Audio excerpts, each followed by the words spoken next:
Vous êtes partout dans le monde, nous sommes à Kinshasa, la capitale congolaise. Mesdames et messieurs, bonsoir. Les 19h de ce soir sera ponctué des activités du président de la République qui a eu des entretiens avec le boxeur congolais Martin Bakolé qui a remporté une victoire dans une compétition en France. L'évolution de travaux de réhabilitation, allais-je dire, de route à Kinshasa pour relier l'avenue Elengesa, Kasavubu et Bypass. Le gouverneur Gentini Ngobila a visité ce samedi les travaux qui sont très satisfaisants. Mesdames et messieurs, encore une fois, bonsoir et bienvenue dans ces 19h. Il a fait hisser le drapeau congolais à travers la boxe internationale. Il a fait l'honneur de la République démocratique du Congo. Lui, c'est Martin Bakolé, le boxeur congolais qui a remporté la victoire sur Tony Yoka dans une compétition à Paris. En ce jour, à Kinshasa, la capitale congolaise, il a été reçu par le président de la République, Félix Antoine Tshisekedi. C'était à la cité de l'Union africaine. Kibombe Somoué, Rifin Ngombolo, nous dit ce qu'ils se sont dit avec le président. Le boxeur congolais Martin Bakolé a remporté le 14 mai dernier sa 18e victoire en battant le français Tony Yoka, lui infligeant la première défaite de sa carrière. De retour au pays, ce digne fils congolais a été reçu à la cité de l'Union africaine par le président de la République Félix Antoine Tshisekedi Tshilombo. Le poids lourd Martin Bakolé remercie vivement le chef de l'État pour ses encouragements. Ya liboso na pesi mokonzi mboka merci pona ko permettre ngai ko kutana naye eza na lokumu ko kutana mokonzi mboka et puis que nazaki surpris que ye patala ki combat avec au courant union surtout nde salaki ngai sengo raison ngwana nde na ki ko kutana naye na livré déjà 19 combats dans 18 victoires na perdre 4 combats moko biso toza ana pona ko aider bakonzi baza en place de façon que boxer évolue les choses. Mais ils ont déjà pour l'académie junior Makabu de jeux en marche de façon que tous les débats jeunes surtout l'objet dans la babako les moussus la Makabu moussus. Naïna nous tout fêté dans la victoire aux hommes victoire monnaie autre petit France de façon que dans ces périodes on a pas comme les surtout le cola mokonza ya biso apesi biso nzela et puis toko pesa nani date à prochain combat prochainement. Âgé de 28 ans, le boxeur Bakolé est né à Kananga, au Kasaï central, au cœur de la RDC. D'une famille de boxeurs, il est le jeune frère de Ilunga Makabu, le champion du monde de poids lourd léger. Martin Bakolé ambitionne de se hisser dans les top 10 des classements mondiaux de sa catégorie de poids lourd. Vous le savez, le président de la République séjourne depuis cet avant-midi à Bujumbura, mais avant de s'envoler pour Bujumbura, il a présidé hier la traditionnelle réunion du Conseil de ministres. C'était la 53e, la transformation du gaz méthane du lac Kivu ou bien même sa valorisation figurait parmi les points abordés au cours de ce Conseil.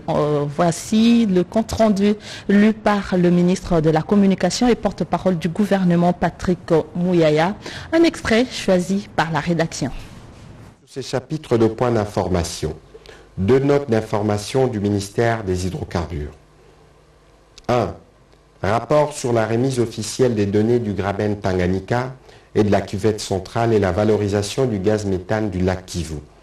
Le ministre des Hydrocarbures a commencé sa présentation en rappelant au Conseil que le samedi 14 mai 2022, le Premier ministre chef du gouvernement avait présidé la cérémonie consacrée à l'accord tripartite conclu à Paris le 10 septembre 2021 entre le ministre des Hydrocarbures et les sociétés Geos Gémoïdes et Clay Oil Group DMCC dans le but de procéder à l'évaluation des potentialités pétrolières des bassins sédimentaires ci-après, côtiers, cuvette centrale et branche ouest du rift est africain, Graben Tanganyika, Graben Albertine et Graben du lac Kivu.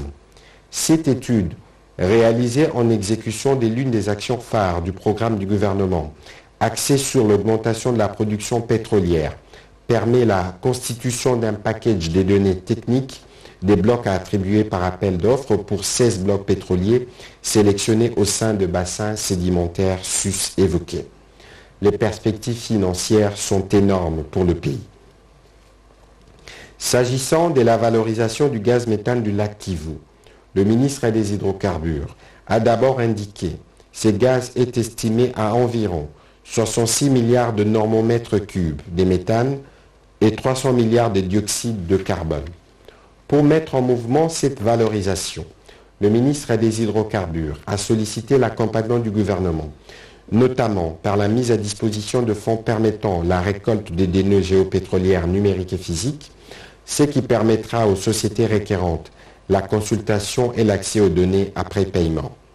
Il a également demandé l'autorisation de procéder au renouvellement du mémorandum d'entente entre notre gouvernement et la République unie de Tanzanie pour la coopération et la promotion de l'exploration et l'exploitation des hydrocarbures dans les Gramènes Tanganyika, signé à Dar es Salaam le 3 octobre 2016 pour une durée de 3 ans, soit au 3 octobre 2019.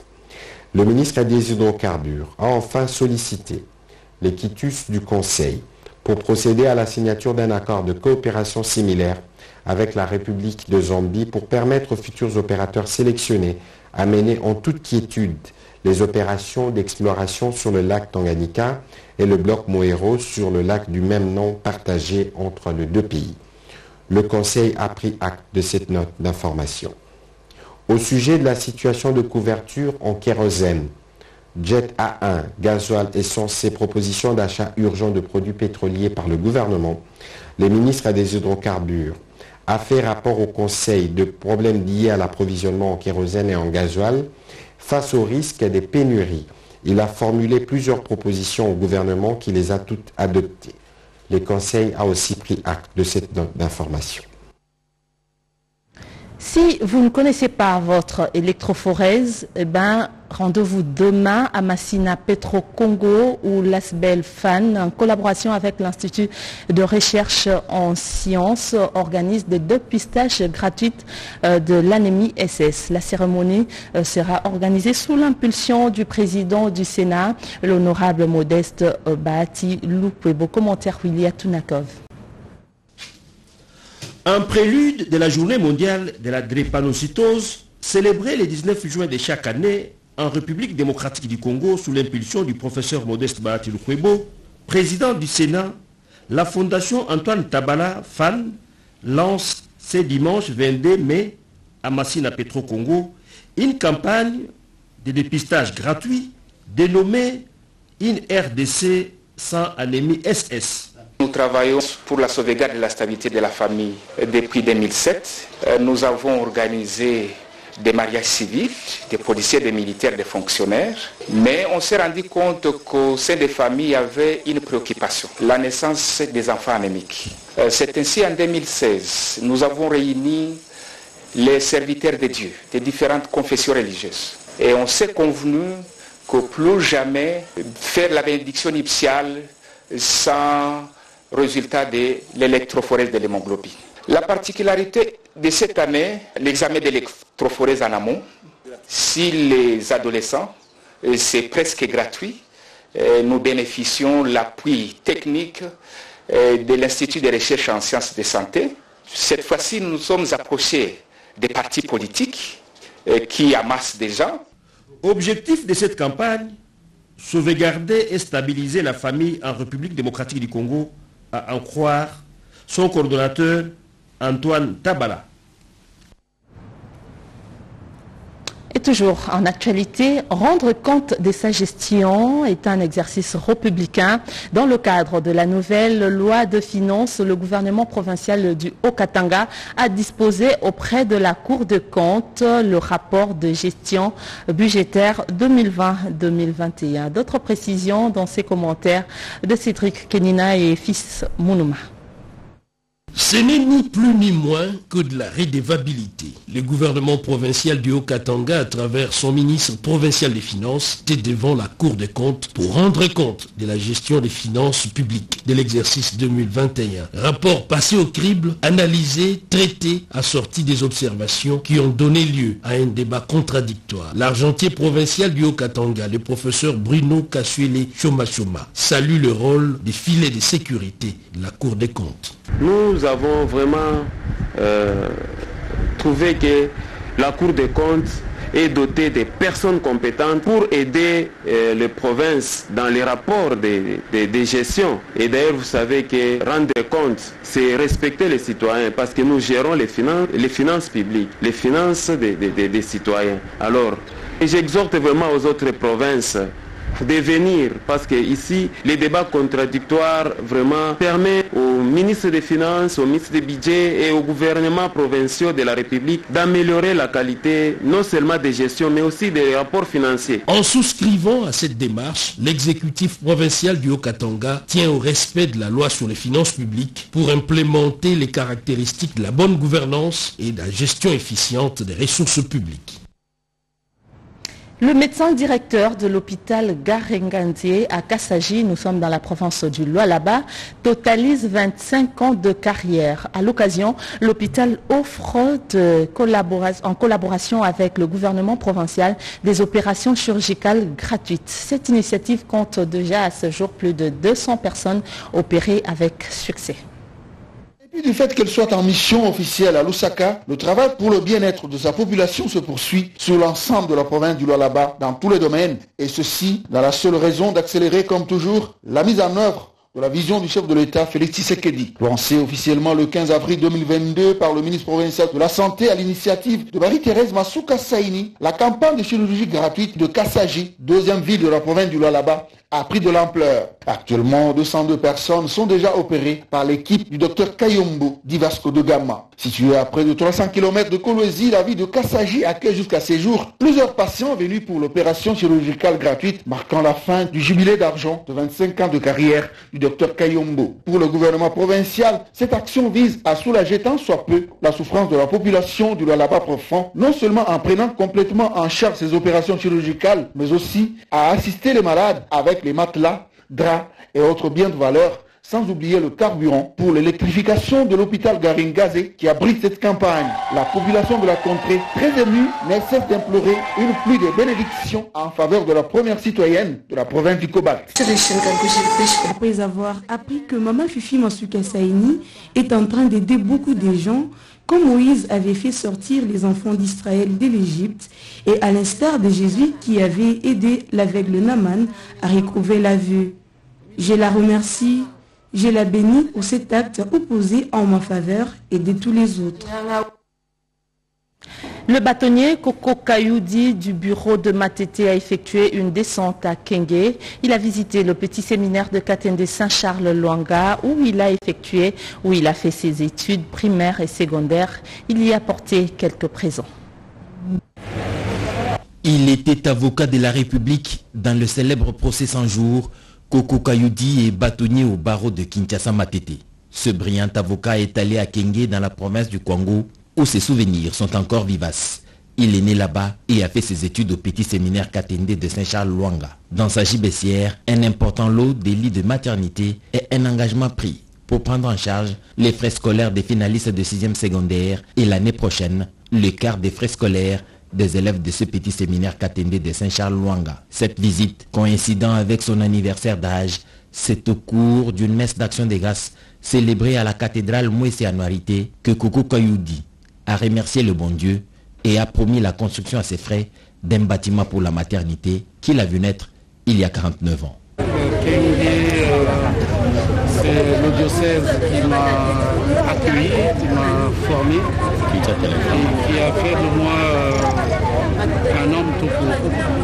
Et donc je me suis senti dans le devoir d'être à Kenya pour non pas fêter, mais me souvenir de ce jour qui est tout simplement une grâce du Seigneur parce que c'est le don de la vie. Et donc c'est tout le sens de la célébration eucharistique de ce matin. il reviendra de temps à autre à son diocèse pour honorer ses origines et soutenir autant que faire se peut ses semblables. La formation des encadreurs de jeunes entrepreneurs sur la création des entreprises est déterminée en l'absence du ministre national de la Jeunesse. C'est le secrétaire général de la Jeunesse qui a présidé la cérémonie de clôture. Reportage. Fin du séminaire de renforcement des capacités des jeunes dans l'entrepreneuriat. La cérémonie marquant la clôture de cette activité est intervenue vendredi à Kinshasa. En l'absence du ministre de la Jeunesse, Initiation à la nouvelle citoyenneté et cohésion nationale, Yves Bunkuluzola, c'est la secrétaire générale à la Jeunesse qui a bouclé la boucle. Thérèse Moujibungi a recommandé aux bénéficiaires de cette formation de mettre en pratique tout ce qu'ils ont appris. L'objectif de cette formation est d'aider les jeunes entrepreneurs congolais à bien élaborer leur business plan pour attirer l'attention des bailleurs de fonds. Je suis fermement convaincu qu'au sortir de cette session, les encadreurs sont dotés de capacités et de compétences pour assurer la formation aux jeunes entrepreneurs. Tandis que les jeunes entrepreneurs sont aguerris et pétris des atouts nécessaires, non seulement pour la création d'une micro-entreprise, mais aussi et surtout pour la gestion orthodoxe de cette même entreprise. La question de l'entrepreneuriat des jeunes est un axe majeur de la politique du ministre de la Jeunesse, Yves Bunkuluzola. Merci à Edith Chala pour ce reportage. Le gouverneur Jacques Mbombaka, qui assumait l'intérim du gouverneur du Mai-Ndombe avant les élections organisées dernièrement, a doté cette province de plusieurs infrastructures modernes pour mettre les administratifs de l'État de ce coin dans de très bonnes conditions, comme ces bâtiments modernes de 2 niveaux qui va abriter le service de la division provinciale des affaires foncières. Willy Atunakov pour le commentaire. Très déterminé à doter la province du Mai-Ndombe des infrastructures modernes en vue d'améliorer les conditions de travail des fonctionnaires et agents de l'État, le jeune gouverneur intérimaire du Mai-Ndombe, maître Jacques Mbombaka, a procédé mercredi dernier à Inongo, chef-lieu de cette province, à l'inauguration d'un bâtiment moderne à 2 niveaux devant abriter les différents services provinciaux des affaires foncières. Question de concrétiser la vision du chef de l'État dans cette jeune province issue du démembrement du Grand Bandundu. C'est assurément un motif de légitime fierté et un réel plaisir pour moi de prendre la parole devant le cadre ici rassemblé à l'occasion de l'inauguration officielle du bâtiment sous l'osier. Je dois vous avouer que l'état des lieux fait à l'aube de mon ascension aux commandes de notre chère province en qualité de gouverneur d'intérim. La construction de cet immeuble, comme tant d'autres qui poussent comme des champignons à travers la province du Mai-Ndombe, à l'initiative du numéro 1 du Mai-Ndombe, est un motif de soulagement et de satisfaction pour les bénéficiaires. Je ne saurais vous dire ce que je ressens au fond de mon cœur. C'est une joie immense de vivre ce que je suis en train de voir aujourd'hui. Rappelons que Maître Jacques Mbombaka a été réélu dernièrement vice-gouverneur avec comme titulaire Rita Bola, entre autres, grâce à ses multiples actions à impact réel et visible en faveur de la population du Mai-Ndombe. L'Académie des Beaux-Arts tient à relever les niveaux scientifiques de ses étudiants. Chaque année, il organise des symposiums scientifiques afin d'aider les étudiants à choisir une méthodologie scientifique adoptée pour la rédaction de travaux de fin de cycle. Yvette Makuntima, Cédric Kenina et Fils Mounouma nous expliquent. La méthode s'apparente à un jury blanc pour guider, outiller les étudiants dans l'élaboration des travaux scientifiques de qualité.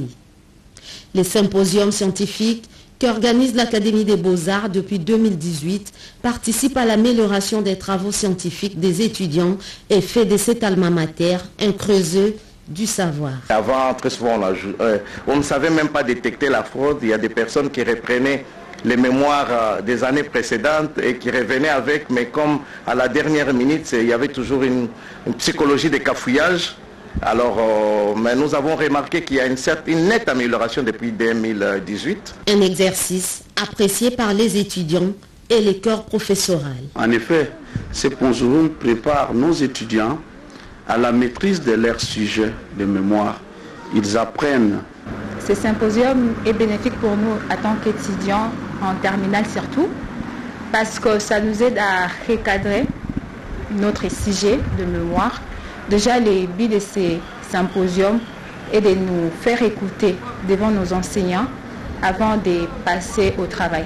Au-delà de tout, les récipiendaires apprennent la maîtrise de leur sujet de recherche à travers des propositions d'une méthodologie appropriée, assise sur des bases scientifiques. Les régionalismes politiques et la dynamique de développement en République démocratique du Congo, c'est l'intitulé de la thèse de doctorat présentée et défendue par le chef de travaux Évariste Katunda Elonga Walushima, qui a été proclamé docteur en sciences politiques avec la mention très grande distinction. Commentaire David Moubenga. La grande salle de K2 de l'Université pédagogique nationale UPEN a abrité la cérémonie scientifique des hautes factures, celle de la défense d'une thèse de doctorat en sciences politiques. Le récipiendaire du jour, le chef des travaux Évariste Katunda Elongo Walushima, a présenté la thèse sur le régionalisme politique et la dynamique de développement en République démocratique du Congo. Cette thèse est la première depuis l'entrée en fonction du nouveau comité de gestion que dirige la rectrice Anastasie Massanga Baponda.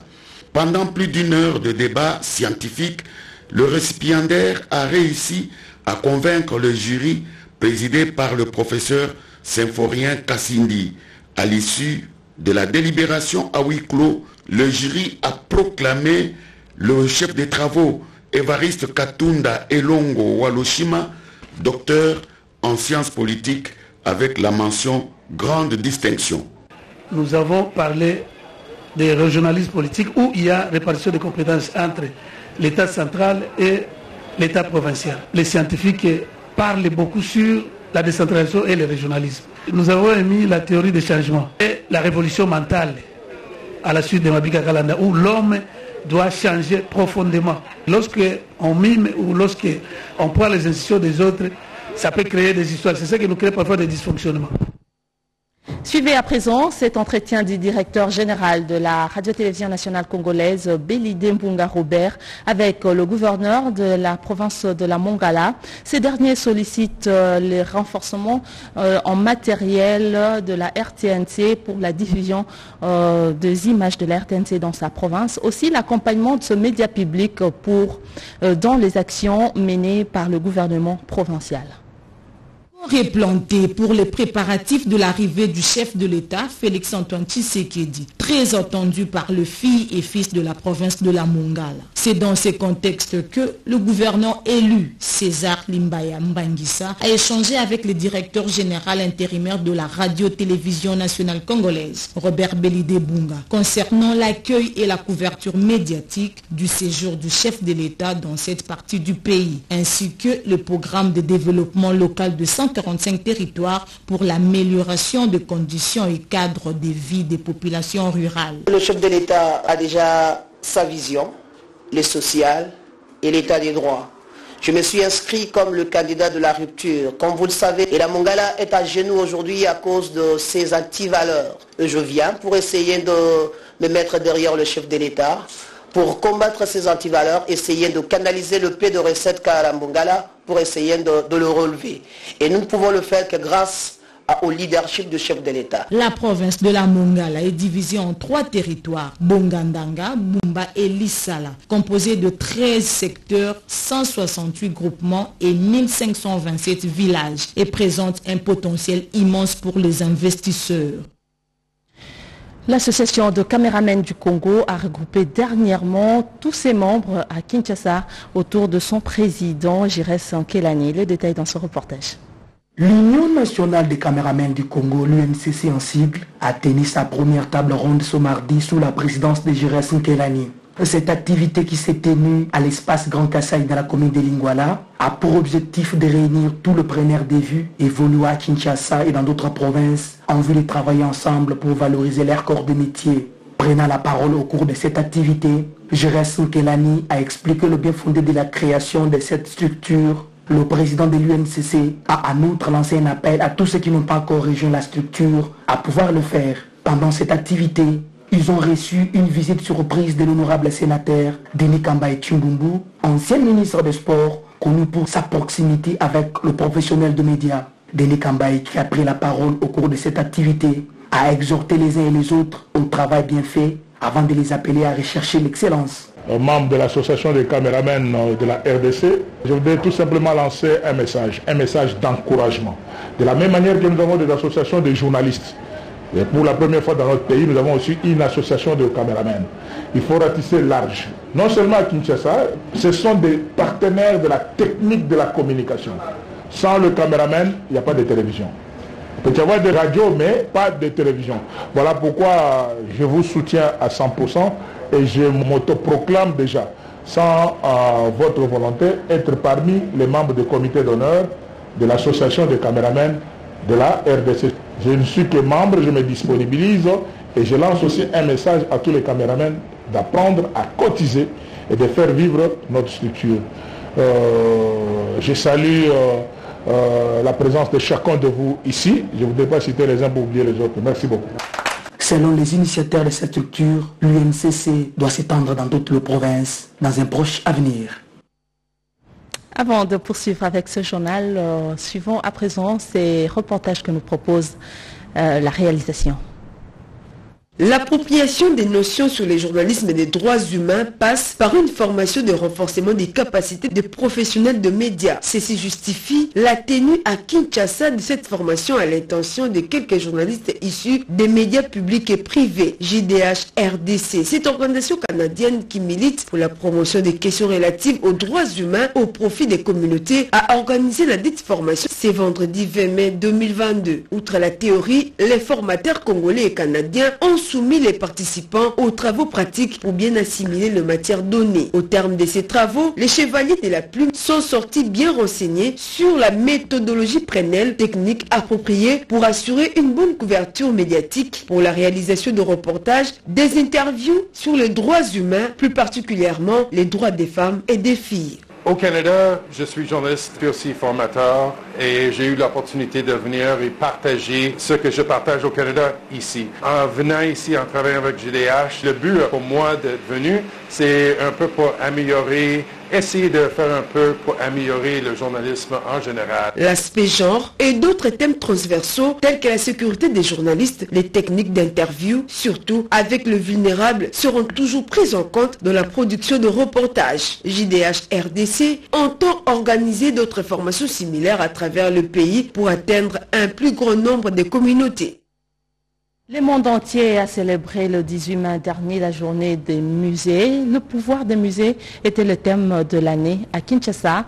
Les journées portes ouvertes sont organisées au Musée national du Congo à l'intention des élèves du primaire et du secondaire. Une initiative du directeur général de l'Institut national des musées nationaux. Le Musée national du Congo a grouillé des mondes vendredi 20 mai 2022. Plus de 3000 élèves, accompagnés de leurs encadreurs, ont répondu présents à l'appel du directeur général ad intérim de l'Institut national des musées nationaux du Congo, Placide Mumbembele, invitant ainsi la communauté à visiter les musées pour connaître l'immense richesse culturelle du pays. Culture qui porte l'histoire de la RDC dans toutes ses facettes. Musée, un lieu historique, un lieu de réconciliation, de réjouissance, de l'information et formation, a permis à ces écoliers et leurs responsables d'entrer en contact avec le Congo au fil du temps.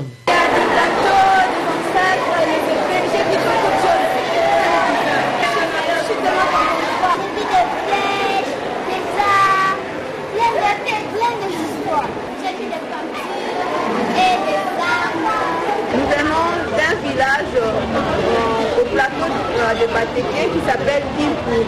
Nous sommes entre Maïndombe et Grand Libouli. Dès que je vais parler des archives, bien de œuvres d'art, ils vont directement se souvenir des archives. J'ai vu les tam-tam là-bas, les pailles.